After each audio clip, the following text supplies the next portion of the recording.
Hey everyone, this is acyuta-bhava from Nightlight Astrology, and today we are taking some time out to hear some more of the stories that you've been sharing with me about the planets and the way that they're showing up in your lives. So, for those of you who don't know, if you use the hashtag grabbed and share a story about how the planets have shown up in your life, occasionally I'm doing episodes where I just share some of the stories about the way in which the current transits have been showing up in your lives. The stories have been so rich, so thank you all for sharing them. The way to share a story, if you ever want to, is to use the hashtag grabbed. Remember, the planets called grahas or grabbers, they have a way of showing up in our lives, and we want to become more conscious of them. The same word to grab can also mean to grasp. So, it's a funny thing, the way that the planets show up, and sharing stories and becoming more aware of how they show up is what astrology is all about, so that we can live more conscious lives, have more conscious relationships with the unfolding of the energies of creation. So, point of this series is to sort of celebrate these stories, have some laughs, and not just laughs, because some of these stories are really poignant and quite vulnerable even. So anyway, thank you all for sharing them. We're going to talk about Mercury opposite Neptune, which has been the transit of the week. And I just want to share with you guys some of the stories that have come in. And I always try to choose stories, as you guys know, both in the ones that I share and in the beginning of the series so far, that are both kind of big and also, really poignant, and then sort of simple and sweet, and sometimes really mundane, because that's the planets. They work across all levels of our lives. They show up in really big ways and sometimes really small ways. Anyway, so these are stories that you guys have shared over the past week or so, as Mercury has been coming through in opposition to Neptune. Mercury in Virgo opposing Neptune in Pisces. This is late August of 2021, if you're listening to this down the line sometime. So here they are. And they're in no particular order, but these are some of the ones I really liked. So here's the first one. My boss told me that my coworkers complain about me at him, and I had no idea. And this is a very typical Mercury. First of all, that sucks. I'm sorry to hear that. But Mercury opposite Neptune, definitely in the mix of this one, where there's gossip or some form of deception or some form of unclear communication that's in the background, and you're not aware of it, or you can't it's like oftentimes secrets or gossip or things that you're not aware of will sometimes just show up. And becoming aware of that, suddenly understanding something that you didn't see before, that was hidden or kept from view, whether it's difficult or whether it's something that's really exciting. Very common experience with Mercury opposite Neptune. And my advice is obviously, take that feedback and try to do something good with it. I mean, it can be very disappointing, but that's useful information, whether that means something needs to shift for you in terms of the way you are at work with your coworkers, or if that means that something needs to shift in terms of, maybe it's not the right environment to be in or something like that. Or maybe there's something here about acceptance and, the fact that, sometimes it's good. Sometimes we suspect that there are things like that in the environment, and then we hear about it and we know, and that, it confirms for us something within, and then we can shift our internal attitude about the experience toward greater acceptance. Either way, that's definitely a Mercury Neptune experience, and thanks for sharing it. Here's another one. Hashtag grabbed. Mercury opposing Neptune. Yesterday, our 12-year-old son was talking with his best friend on the phone. We were not eavesdropping, but we heard him telling his friend, God is everything. God is everywhere. I almost fell out of my chair. He told me later they were talking about praying. And I love it because just the shock of a parent hearing their child philosophizing on the phone. Several Mercury Neptune dimensions about this. First, you have this insight or revelation. Hey, my kid's more spiritual than I maybe thought that they were. My kid has thoughts about God that I didn't know that they had. So there's that revelation of secret or hidden, revealed, sort of mystical Mercury Neptune information. But then also there's the eavesdropping. Well, I wasn't trying to listen, but I ended up listening. So that kind of secretive dimension of Mercury Neptune. And then also the part where there's this just the nature of the conversation itself, talking about God, talking about prayer, talking about God or prayer, Mercury, Neptune. So those are that's a really great example of Mercury, Neptune. I've got one I'm going to share that's a little similar with my own daughter, interestingly enough. Okay, so one of the things I love about Mercury, Neptune is the way in which conversations, insights, information can, circle or circumambulate around holy things, sacred things, and also sometimes really confusing or unclear or muddy. Like you can get in conversations with people that feel very unclear, or there's some lack of boundaries or something. It's interesting that there's like a slight lack of boundaries. You're like not intentionally eavesdropping, but eavesdropping in order to hear that, whoa, my son has these thoughts about God, and he's talking about this kind of transcendental divinity with a friend and talking about prayer. It's pretty amazing. Okay, next one, grabbed. Hashtag grab. I started roller skating, just bought my skates yesterday, so I'm only on day 2. Congrats, that's pretty cool.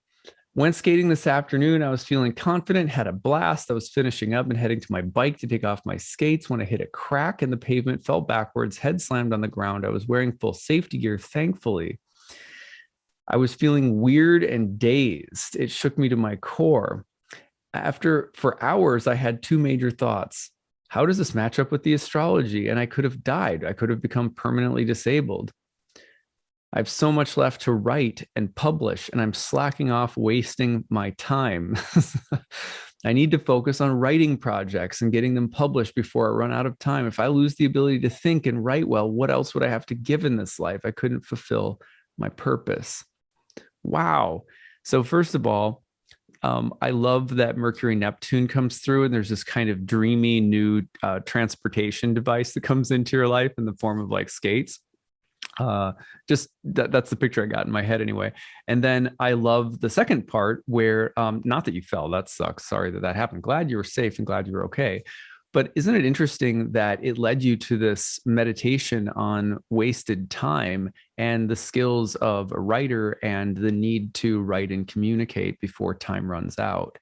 That's that weird, bizarre Mercury as messenger sending this gentle but otherworldly and kind of a little bit scary reminder of what you're here to do, what you're here to serve, which is part of what we were talking about this week in the I Ching reading that I did on part 2 of the Mercury opposite Neptune series. Wow, that's really amazing story. Thank you for sharing it. And I hope you do write. Then we have this one, hashtag grabbed. I can't stop feeling overwhelmed with memories of my father when he was alive and able to walk. He used to take me for walks. We held hands when I was about 9 years old. We walked to the train station to travel in the summer, drank cool lemonade, and chatted about the nature of everything. So I can't stop feeling so emotional thinking about my father and the walks. What I love about this is that it captures that otherworldly nostalgia, that almost meditative reverie-like state, which is very Mercury Neptune, and it has to do with an image of walking, which is Mercury. Mercury is the traveler, the one who represents things like walking in roller skates and subways and bicycles and things like that. So you have these strong, flooded, nostalgic, otherworldly memories of walking with your father. Such a simple example, but if that's something that really came in strongly for you around Mercury Neptune, there you go. Here's another one. I love this one. Hashtag grabbed. I spent an hour and a half on the phone with my mother, helping her set up a streaming device on her TV. She was so grateful afterwards that it was worth sitting through her rants when she got stuck. So I love that the image of you helping your mom with some technological thing that she can't figure out, that's confusing to her, and then sort of being held captive for this, streaming. You're setting up a streaming service and you're also getting the streams of her ranting while you're doing it. Super Mercury Neptune, and way to go, way to be a good helper. Here's another one, hashtag grab. Just as Mercury opposed Neptune today, I found myself writing a stern warning to a student about unacceptable paraphrasing bordering on plagiarism in a critical thinking essay. So many aspects of this failure to acknowledge the source of good ideas came up for this person. So she goes on, it's pretty kind of a long post, so I'm just sort of paraphrasing. The gist of it was, I found myself writing a stern warning to a student about unacceptable paraphrasing bordering on plagiarism in a critical thinking essay. And she goes on to talk about like what it was about and how the whole thing happened. But that's a really good example because, anytime that people are passing off ideas as their own that they have gotten from somewhere else, or thoughts that are their own, where they're not acknowledging, say, a teacher or a book that they've read or something like that. And especially when it's trying to be passed off as one's own, or in this case, it sounds like the boundary or the intentionality might have been unclear. Was it on purpose? Was it on accident? Those kinds of things. Super important. So very Mercury, Neptune, and the opportunity that you had as a teacher to like enlighten this person, which you also wrote about in this entry that you gave us.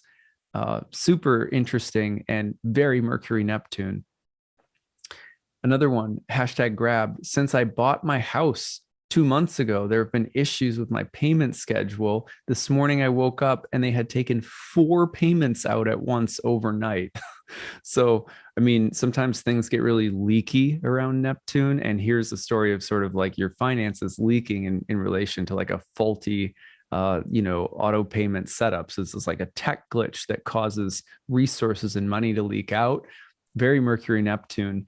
And I hope you guys get that corrected. I have a few that I'll toss in there before we say a few closing things today. These examples are so sweet.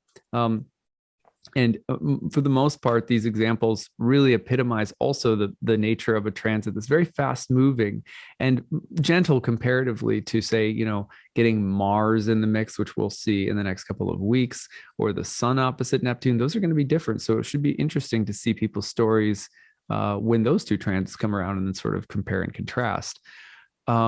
But like different stories than the month of July, right? Where there was a ton of Uranus Saturn stuff. And in the mix, we had like a Mercury Neptune dynamic. And that was very different. A lot of the stories that came in were a lot heavier. So sometimes it's also, what transits are happening around or simultaneous to a Mercury Neptune dynamic. The Mercury Neptune dynamic in July was sandwiched right at the same time in between a big malefic enclosure with Venus, a Uranus Saturn dynamic, Uranus Saturn Mars dynamic. So, this has definitely been a gentler transit as far as the stories that I've been getting in my practice through the series that we do and so forth. Anyway, we have people doing some landscaping. And yesterday there was a miscommunication of some kind. Guys showed up to pour some concrete in a space in our backyard, and they had not communicated with there are 2 different groups of people doing things, the concrete guys and the landscaping people, and they had not communicated with each other. And so they showed up and it wasn't ready to go. And the funny thing was that I had, they both were sort of talking to me about things, but not talking with each other. And so, I ended up having to sort of several times in a row now, having to like call everyone and make sure that they talk to one another. So this big kind of confusing, complicated miscommunication that led to a group of people literally sitting around with nothing to do until someone showed up to explain to them that we're not ready for you guys yet. Very Mercury Neptune. And so I was reflecting on that. These are really 2 interesting ones that I have to share about. I'm always picking things from my experience with my kids. Well, my daughter, just yesterday, by the way, Neptune, she's a Sagittarius, and Neptune is moving through the square with her sun right now. So she's got this whole Neptune sun experience going on. And 2 things happened. One, yesterday she decided that she's got a few imaginary friends, and she's very clear with us. They're just imaginary, but they're my new imaginary friends. And so it was really interesting, really fascinating to just, like, okay, this is this is like a new dimension. We rolled with it. But I thought it was interesting that when we went to bed last night, my daughter asks me if imaginary things are real things. And she didn't ask about her imaginary friends. She asked about fairies in particular, which was really interesting. So I ended up using the example of a mirror and asking her if the person in the mirror was her or not. And we talked about the moon and the reflective light of the moon versus whether it's its own light or it's a reflected light. We talked about things in mirrors. We talked about reflections in ponds as a way of trying to point to the idea that there are things in this world that we see that point to other realities, and that there's different ways in which things can be true or real. And I was amazed at her ability to roll with it. Just like the person who mentioned that their son was talking about God in prayer, and they were like, whoa. I was amazed at my daughter's ability to grasp a complicated conversation about, different levels or aspects of reality, different levels or aspects of truth, and different ways of knowing things. Imagination is not unreal, but it's not exactly the same as some of the things that we see around us, like the way in which, your body is real, or the wood on the siding of the house is real. Like, it's a different kind of real. It has different dimensions of real. So I'm having this like mind-blowing conversation with my daughter about what imagination really is. Like, what is the nature of imagination? And I was amazed at her ability to hang with it and like roll with it. And she's, 5.5. Anyway, so and I believe the imaginary friend, by the way, came through osmosis, because there's something something that she saw on a program that she watches where there was like an imaginary friend, and then she decided that she wanted one. So there's also this question of like almost like osmosis. Anyway, I want to conclude today by talking about a few things. One, the planets are always pointing us to what is real, to what is true, and to what is enduring.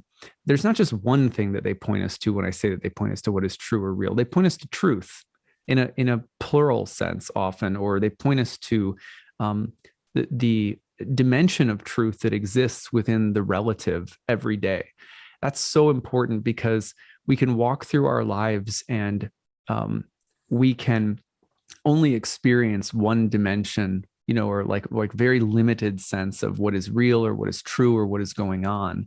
And what I love about Mercury, Neptune, what I love about transits in general, and why it's so important to tell these stories, is that the ideas that the Platonic astrologers had, that even to a certain extent Hermetic astrologers had, is that we study these planets because life can feel like a very enclosing, limiting, and sort of insufferable place, unless through the planets, through the way that we learn to perceive the world because of this study, we start to perceive higher truth.